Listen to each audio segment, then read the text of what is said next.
पितृपक्ष संपल्यानंतर राज्य मंत्रिमंडळाच्या विस्ताराच्या चर्चा सुरू झाल्या आहेत। मंत्री शंभूराज देसाई यांनी लवकरच मंत्रिमंडळाचा विस्तार होण्याचं सांगितलं आहे। त्याचबरोबर विस्ताराच्या विलंबनाचं कारणही त्यांनी सांगितलं आहे। मंत्रिमंडळ विस्तारावर बोलताना मंत्री शंभूराज देसाई यांनी लवकरच मंत्रिमंडळाचा विस्तार होणार असल्याचं सांगितलं आहे। राष्ट्रवादीच्या शरद पवार गटातील अनेक नेत्यांच्या सरकारसोबत येण्याच्या चर्चा मुख्यमंत्री एकनाथजी शिंदे आणि फडणवीस यांच्यासोबत होत आहेत। त्यामुळे मंत्रिमंडळाचा विस्तार विलंब लागत असावा असा गौप्यस्फोट मंत्री शंभूराज देसाई यांनी केला आहे। लवकरच मंत्रिमंडळाचा विस्तार होईल असं सांगून दसरा दिवाळीत नेहमी मोठा धमाका होत असतातच, मात्र यावेळी मोठा धमाका होईल असा गौप्यस्फोट मंत्री शंभूराज देसाई यांनी केला आहे। यावेळी राष्ट्रवादीचे शरद पवार गटातील मोठा बडा नेता हा शिंदे फडणवीस सरकारसोबत जाणार असल्याच्या चर्चा सुरू झाल्या आहेत। यावेळी जयंत पाटील हे शिंदे फडणवीस यांच्या सरकारमध्ये जाणार असलेली चर्चा ह्या दबक्या आवाजात सुरू झाल्याचं पाहायला मिळतंय। कॅमेरामन ओमकारसह वैभव बोडके, न्यूज स्टेट महाराष्ट्र, सातारा। राज्याचे उपमुख्यमंत्री अजित पवार आज पारनेर दौऱ्यावर आहेत। यावेळी अजित पवारांनी धडाकेबाज भाषण केलंय। संपूर्ण भाषणामध्ये अजित पवारांनी आमदार निलेश लंकेंवर स्तुती सुमन उधळले। तसेच आधुनिक गाडगे बाबा म्हणून RR आबांची ओळख होती, आता आधुनिक श्रावणबाळ म्हणून आमदार निलेश लंके यांची ओळख असल्याचंही अजित पवारांनी म्हटलंय। कोरोना काळातील लंकेंच्या कामाचा उल्लेखही अजित पवारांनी केला आहे। यासोबतच लंकेंच्या मतदारसंघात विविध विकास कामं करण्याचं आश्वासन अजित पवारांनी दिलं आहे। उद्याच्याला आपली सत्ता नसली तर लोकांना काही घेणं देणं नाही, त्यांना त्यांच्या कामाशी घेणं देणं आहे। आमदार निलेश लंके हा एक जागरूक लोकप्रतिनिधी आहे असंही अजित पवारांनी यावेळी म्हटलंय। नवरात्र उत्सवाच्या निमित्ताने आमदार निलेश लंके महिलांना देवदर्शन घडवतात। आई मौटा देवीला राज्यातील दुष्काळाचं संकट दूर होण्यासाठी साकडं घालतोय। दुष्काळी परिस्थितीत पाण्याचा प्रश्न निर्माण होऊ नये यासाठी देवीकडे प्रार्थना करतोय असंही अजित पवार यांनी यावेळी म्हटलंय। न्यूज स्टेट महाराष्ट्रासाठी निलेश आगरकर, अहमदनगर। आमची लढाई अंतिम टप्प्यात आली आहे। उच्च न्यायालयात 8, 11 आणि 15 डिसेंबर रोजी अंतिम सुनावणी पार पडते। त्यामुळे धनगर समाजाला विरोध करणाऱ्या लोकांच्या पायाखालची वाळू सरकली आहे। धनगर आरक्षण अंमलबजावणीपासून त्यांना रोखता येणार नाही हे त्यांच्या लक्षात आलं आहे असं गोपीचंद पडळकर यांनी म्हटलं आहे। भाजप आमदार गोपीचंद पडळकरांची धनगर जागर यात्रा पुण्याच्या इंदापुरात दाखल झाली। आमदार गोपीचंद पडळकर इंदापुरात दाखल झाल्यानंतर क्रेनच्या साह्यानं हार घालत जंगी स्वागत करण्यात आलं। यावेळी JCBतून फुलांचे उधळण करीत बाबा चौक ते नगर परिषद अशी घोड्यावरून मिरवणूक काढण्यात आली। त्यानंतर आमदार गोपीचंद पडळकरांनी उपस्थितांना मार्गदर्शन केलं। आदिवासी जमातीतील कोणत्याही आमदारानं टीका केली तरी मला काही वाटत नाही, कारण ते आमचे भाऊबंद आहेत। त्यामुळे ते काहीही बोलले तरी मला काही वाटत नाही। आमची लढाई रास्त आहे, ते आम्ही लढतोय। आम्ही नव्यानं आरक्षण मागत नाही। कोणत्याही स्थितीत या आरक्षणाची अंमलबजावणी व्हावी यासाठी आम्ही जागर यात्रा काढली असं प्रत्युत्तर भाजपाचे आमदार गोपीचंद पडळकर यांनी आमदार किरण लहामटे यांच्या टीकेवरून इंदापुरात दिलंय। मी राज्यभर फिरतोय, त्यामुळे त्यांचा माझ्यावरती रोष आहे। आमचं त्यांचं भांडण नाही, आमचं धनगडांच्या बरोबर होतं। देवेंद्र फडणवीस मुख्यमंत्री असताना त्यांनी राज्यात धनगड अस्तित्वात नाही हे शपथपत्रावरती लिहून देत असणारं भांडण मिटवलंय। त्यामुळं आमची लढाई एकदम रास्त मार्गानं सुरू आहे असं यावेळी बोलताना आमदार गोपीचंद पडळकर यांनी म्हटलं आहे। देवा राखुंडे, न्यूज स्टेट महाराष्ट्र, इंदापूर। मंत्री सुधीर मुनगंटीवार छत्रपती शिवाजी महाराजांची वाघनखं आणण्यासाठी लंडनला गेले होते। ते वाघनखं घेताच परत आलेत। यावरून आमदार बच्चू कडू यांनी उपहासात्मक टीका केली आहे। त्याला आता मंत्री मुनगंटीवार यांनी जोरदार प्रत्युत्तर दिलं। भाजपचे नेते सुधीर मुनगंटीवार काही दिवसांपूर्वी छत्रपती शिवाजी महाराजांची वाघनखं आणण्याबाबत करार करण्यासाठी लंडनला गेले होते। ते वाघनखं न घेताच परत आलेत। यावरून प्रहार संघटनेचे अध्यक्ष आमदार बच्चू कडू यांनी उपहासात्मक टीका केली आहे। सुधीर भाऊ वाघनखं आणायला गेले, पण वाघनखं आणलीच नाहीत। आता त्यांना खाजवालाही नख राहिलं नाही। मुळात करार करण्यासाठी लंडनला जाण्याची गरज नव्हती अशी टीका कडून करण्यात आली। यावर आता मुनगंटीवार यांनी जोरदार प्रत्युत्तर दिलंय। बच्चू कडूंना असं उपहासात्मक बोलण्याची गरज नव्हती। बच्चू कडून ही अपेक्षा नाही। वाघनखांबद्दल त्यांनी असं वक्तव्य करणं बरोबर नाही।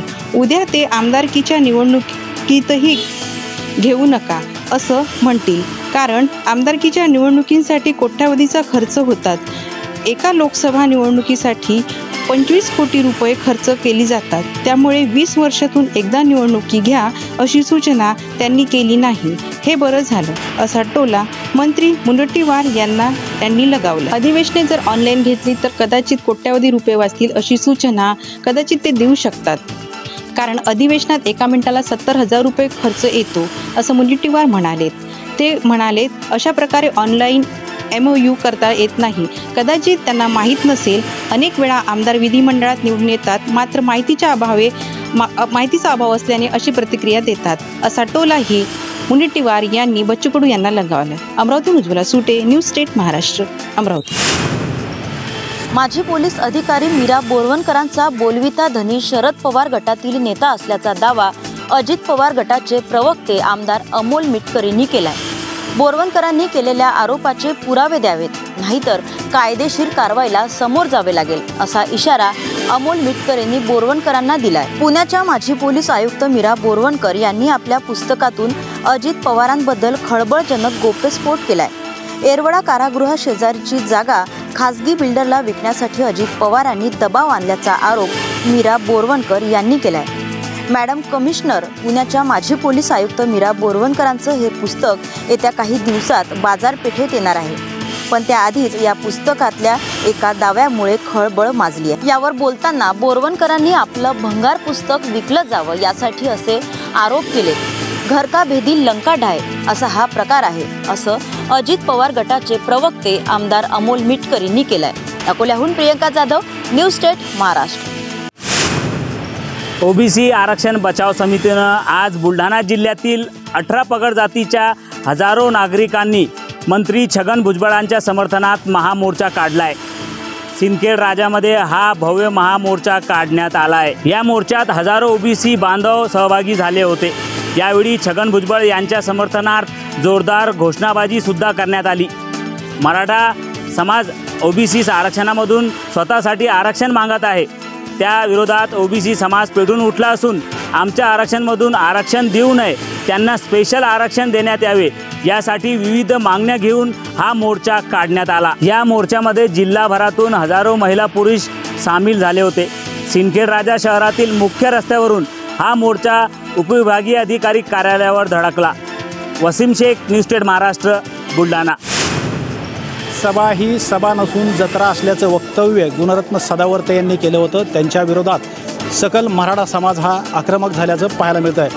कळम येथे सदावर्ते यांच्या विरोधात तक्रार दाखल केली असून त्यांच्यावर गुन्हा दाखल करण्याची मागणी सकल मराठा समाजाच्या वतीनं करण्यात आली आहे. आरक्षणाच्या मागणीसाठी जालना येथील आंतरवली सराडी गावात मनोज जरांगे यांनी भव्य सभा घेतली होती. आंतरवली सराडीच्या सभेत मनोज जरांगे पाटलांनी काही राजकीय नेत्यावर टीका केली होती. सोबतच गुणरत्न सदावर्ते यांच्यावरही टीका केली होती. त्यामुळे सदावर्ते यांनी जरांगे यांच्यावर टीका करताना जरांगे पाटलाची सभा हे केवळ एका यात्रेचं स्वरूप आहे, यात्रेला लोक येतात आणि मजा करून जातात असं गुणरत्न सदावर्ते म्हणाले होते. त्यांच्या याच टीकेवरून आता मराठा समाज आक्रमक झाला आहे. धाराशिव जिल्ह्यातील कळंब सकल मराठा समाजाच्या वतीने पोलीस ठाण्यात तक्रार देण्यात आली आहे. सदावर्ते यांच्यावर गुन्हा दाखल करण्याची मागणी करण्यात आली आहे. हिंसक वातावरण निर्माण करणाऱ्या सदावर्तेच्या विरोधात तक्रार दाखल न झाल्यास हिंसक आंदोलन करण्याचा इशारा सकल मराठा समाजाच्या बांधवांनी दिला आहे. या संदर्भात सदावर्ते यांच्यावर पोलीस प्रशासन आणि राज्य सरकार काय कारवाई करणार हे पाहणं गरजेचं आहे. Shriram Kshirsagar, news state Maharashtra, Dharashiv.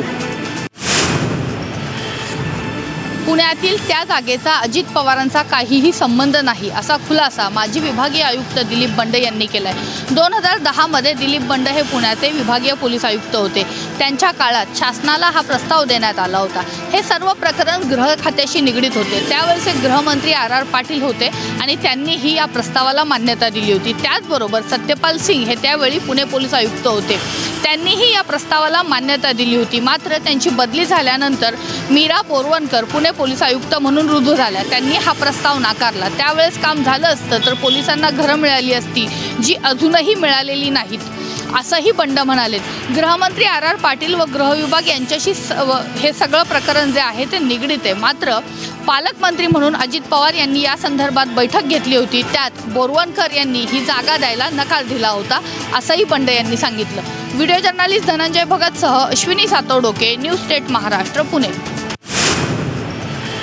Israel हमासच्या युद्धात 5 तासांचा युद्धविराम लागू करण्यात आलाय.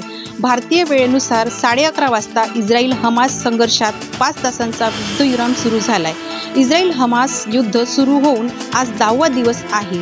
इस्रायल आणि पॅलेस्टाईन यांच्यातील संघर्ष काही थांबायचं नाव घेत नाही. या युद्धविरामाच्या 5 अनेक देशांमधून पाठवण्यात आलेल्या जीवनावश्यक वस्तूंची मदत इस्रायल गाझा सीमेवर असलेल्या रफाह क्रॉसिंगद्वारे दक्षिण गाझाला पाठवली जाणार आहे.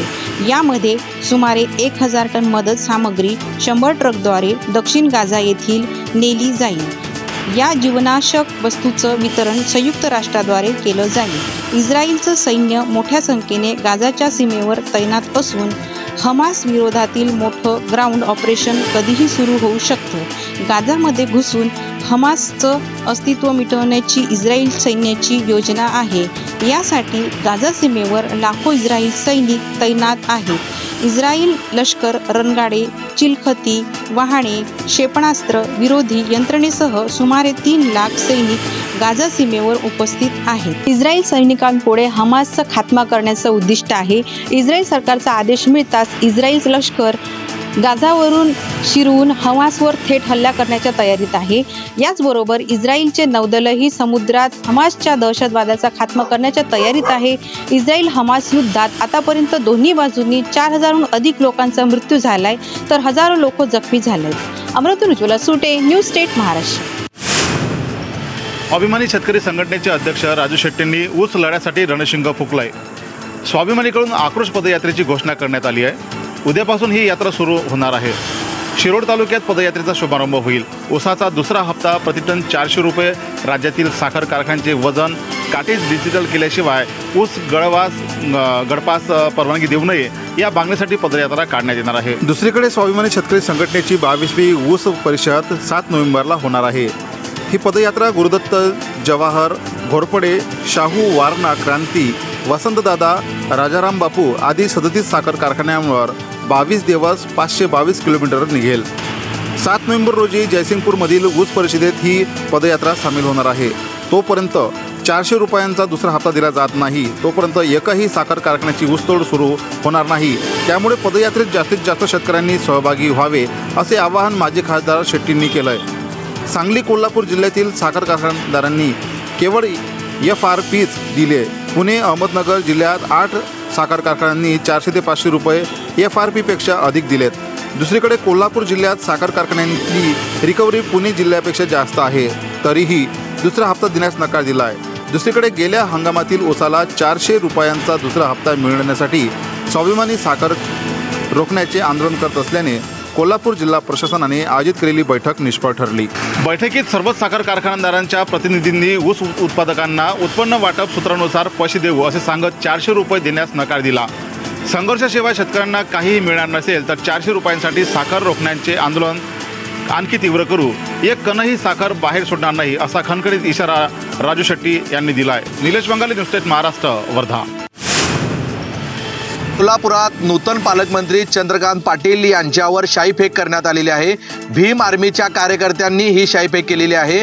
या प्रकरणी भीम आर्मीच्या कार्यकर्त्यावर शासकीय कामात अडथळा आणल्याप्रकरणी गुन्हा नोंद करण्यात आला आहे. जिल्ह्याचे पालकमंत्री चंद्रकांत पाटील काल पहिल्यांदा सोलापूर दौऱ्यावर आले होते. सायंकाळी 8:30 ते सायंकाळी 8:45 वाजेदरम्यान त्यांनी शासकीय विश्रामगृहात आगमन झालं. यावेळी प्रशासनाच्या वतीने त्यांचं स्वागत करण्यात आलं. भीम आर्मीचे कार्यकर्ते अजय मेंद्रीकर अचानक इमारतीच्या पायरीला लागून असलेल्या झाडात पाठीमागून ते आले. त्यावेळी त्यांनी पोलिसांबरोबर झटापटी झाली. झटापटी सुरू असताना त्यांनी त्यांच्याजवळील पेनची शाई पालकमंत्री चंद्रकांत पाटील यांच्या अंगावर टाकली.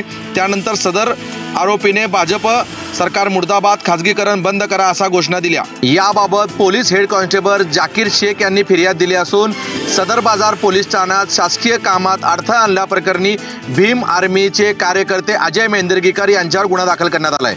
न्यूज स्टेट महाराष्ट्रासाठी विशाल भांगे, सोलापूर. वाशिम जिल्ह्यात एकाच आठवड्यात 3 खुनाच्या घटना घडल्या आहेत. या तिन्ही घटनेतील एकूण 12 आरोपींना वाशिम पोलिसांनी वेगवेगळ्या ठिकाणावरून अटक केला आहे. जवळका पोलीस स्टेशन हद्दीतील कोल्ही बोरगाव रस्त्यावर शिक्षक दिलीप सोनवणेंना मारून जिवंत जाळल्याची घटना घडली होती. या घटनेतील 2 आरोपींना पोलिसांनी अटक केलंय.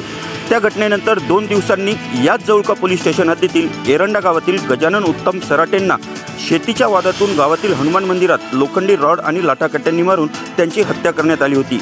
या हत्या प्रकरणातील 7 आरोपींना पोलिसांनी ताब्यात घेतलंय. 13 तारखेला अन्सिंगमध्ये शेख सलमान शेख बिस्मिल्ला या 25 वर्षीय युवकाची हत्या झाली होती.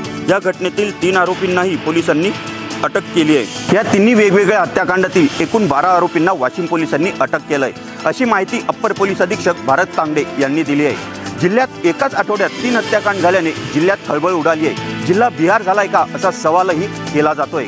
Pankaj Gadekar, news state Maharashtra, Washim. पालिकेने या प्लास्टिक विक्रेत्याला 5,000 रुपयाचा दंड ठोठावला आहे. मात्र आजपर्यंत एकाच ठिकाणी आणि एकाच वेळी केलेली महापालिकेची ही सर्वात मोठी कारवाई असल्याची माहिती महापालिकेचे सहाय्यक आयुक्त सुखदेव दरवेशी यांनी दिली आहे. न्यूज स्टेट महाराष्ट्रासाठी मनोज सातवी, विरार.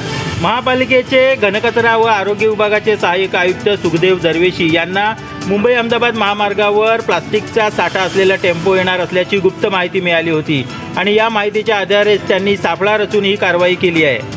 टेम्पोमधून तब्बल 1,500 किलोचा प्रतिबंधक प्लास्टिकचा साठा जप्त करण्यात आला आहे. सदर प्लास्टिकची किंमत बाजारभावाप्रमाणे 2 लाखांच्या आसपास आहे आणि या साठ्यामध्ये जम्बो प्लास्टिकच्या बॅगचा देखील समावेश आहे. पालिकेने या प्लास्टिक विक्रेत्याला 5,000 रुपयाचा दंड ठोठावला आहे. मात्र आजपर्यंत एकाच ठिकाणी आणि एकाच वेळी केलेली महापालिकेची ही सर्वात मोठी कारवाई असल्याची माहिती महापालिकेचे सहाय्यक आयुक्त सुखदेव दरवेशी यांनी दिली आहे. न्यूज स्टेट महाराष्ट्रासाठी मनोज सातवी, विरार. मुंबई पोलिसांनी नाशिकनंतर सोलापुरात मोठी कारवाई केली आहे. MD ड्रग्ज तयार करणाऱ्या एका कारखान्याचा पर्दाफाश केला आहे. जवळपास 16 कोटी रुपयाचे 8 किलोचे MD ड्रग्ज जप्त केले. सोलापूरच्या मोहोळ तालुक्यातील चिंचोळी MIDCतील एका बंद पडलेल्या कंपनीतून ड्रग्जचा हा गोरखधंदा चालत होता. तर गेल्या अनेक वर्षापासून बंद असलेल्या या कंपनीत ड्रग्ज निर्मिती सुरू असल्याची माहिती मुंबईच्या गुन्हे शाखेला मिळाली होती. त्यानुसार मुंबईच्या गुन्हे शाखेच्या पथकाकडून सोलापूरच्या चिंचोळी MIDC येथे छापेमारी करण्यात आली आहे. विशेष म्हणजे गुन्हे शाखेच्या पथकाने संबंधित कंपनी सील करून तेथून जवळपास 8 किलो MD ड्रग्ज जप्त केले. सोलापुरातील या कारवाईने मोठी खळबळ उडालेली आहे. विशेष बाब म्हणजे 2016 साली मुंबई पोलिसांनी याच पद्धतीने ड्रग्जची मोठी कारवाई केली होती. एकंदरीतच आता या पाठीमागे कोणाचा हात आहे हे पाहणे औत्सुक्याचे ठरणार आहे. न्यूज स्टेट महाराष्ट्रासाठी विशाल भांगे, सोलापूर.